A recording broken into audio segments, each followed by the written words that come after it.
Hi everyone, আমি ভাস্কর। আজকে সন্তান মুভি রিভিউ করব আপনাদের সঙ্গে। প্রথমেই বলবো, আমরা যখন খুব আনন্দ পাই না, আমরা যখন খুব খুশি হই, আমাদের আনন্দ কিছু মুভমেন্ট আসে, তখন আমরা খুব হাসি, খুব আনন্দ পাই। সেই রকমই না, অনেক দিন পরে না আজকে হৃদয়, হার্ট থেকে না আজকে চোখ দিয়ে জল বেরিয়েছে। সত্যি বলছি, এখনও পর্যন্ত কিছু কিছু সিনগুলো যখন ভাবি না, এখনও পর্যন্ত মানে সেই চোখ থাকতে এখনও তো জল বেরোচ্ছে হালকা হালকা। মানে হৃদয়ে এই জায়গাটা না ব্যথা লাগছে, সিরিয়াসলি বলছি। প্রথমেই বলবো যে এই সন্তান মুভি গল্পটার মধ্যে না, আজকে রিভিউতে কোনো বিশাল কোনো প্র্যাকটিক্যাল কিছু বলবো না, কিন্তু একদম একদম পুরো সাদাসিধেভাবে আজকে রিভিউটা করব। এই গল্পটার মধ্যে না রাজ চক্রবর্তী যেভাবে গল্পটাকে সাজিয়েছে না, এই গল্পটার মধ্যে কোনো কিচ্ছু নেই, একদম সাদাসিধে একটা মিষ্টি, যাকে একটা মিষ্টি সাদাসিধে একটা গল্প থাকে না, হয় না, সেই রকম একটা নির্ভেজাল একটা গল্প।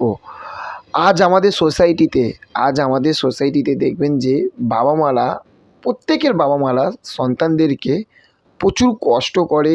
আমাদের বাবা মারা আমাদেরকে প্রচুর কষ্ট করে মানুষ করে, কিন্তু তাদের মধ্যে কিছু কিছু সন্তান সেই বাবা মার সেই স্যাক্রিফাইসটাই ভুলে যায়। সেই স্যাক্রিফাইসটা ভুলে যাওয়ার পরে তারা কতটা তাদের বাবা মাদের সঙ্গে কতটা খারাপ ব্যবহার করে, এবং দূরে চলে না গেলেও ঘরে থাকলেও, আমরা ধরুন ঘরে থাকলে আমাদের বাবা মা যদি কিছু বলে, আমরা হয়তো আমাদের বাবা মাদের উপরে অনেক সময় রেগে যাই। এই নিয়ে গল্পটা তৈরি হয়েছে সন্তান। এর থাকতে যদি বেশি কিছু জানতে হয়, তাহলে আপনাদেরকে গল্পটা যদি বেশি কিছু জানতে হয়, তাহলে অবশ্যই আপনাদের কাছে সিনেমা হলেতে গিয়ে সন্তান মুভিটা দেখতে হবে। প্লাস এইবার আমরা যদি গল্পের যদি অভিনয়, কার কীরকম অভিনয় হয়েছে, সেই অভিনয়ের দিক থাকতে যদি আসি, প্রথমেই বলবো salute for the MG Mithun Chakraborty. কেন বলছি জানেন? মানুষটা এত এত এত ডিপলি, মানে পুরো অভিনয়ের ভিতরে ঢুকে গেছে, অভিনয়ের ভিতরে ঢুকে গেছে এই মানুষটার অভিনয়।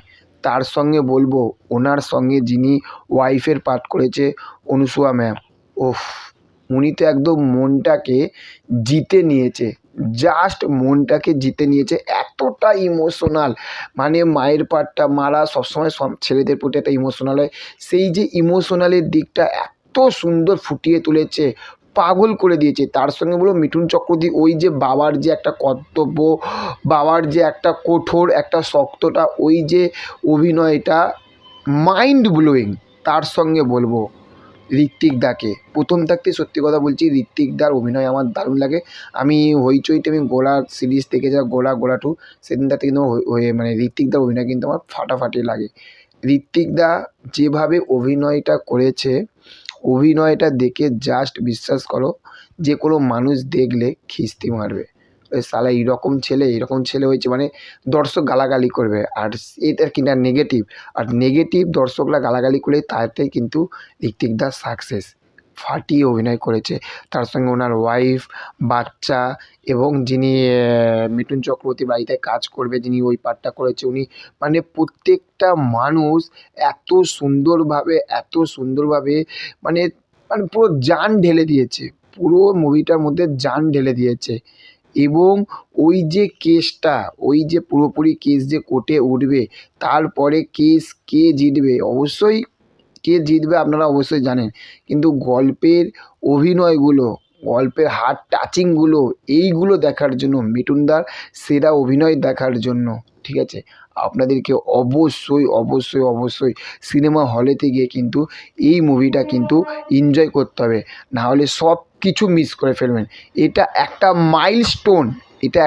মাইলস্টোন একটা কিন্তু মুভি কিন্তু হয়ে থাকবে একটা ইতিহাসের খাতায়। আমার তো মনটাকে, সত্যি কথা বলছি, আমার মনটাকে জয় করে নিয়েছে, পুরোপুরি কিন্তু জয় করে নিয়েছে। তো চলুন, দেখা হচ্ছে পরবর্তী ভিডিওতে। চ্যানেলে যদি নতুন হয়ে থাকেন, চ্যানেলটাকে অবশ্যই সাবস্ক্রাইব করে পাশে থাকবেন। Okay, thank you, have a nice day, tata, bye by.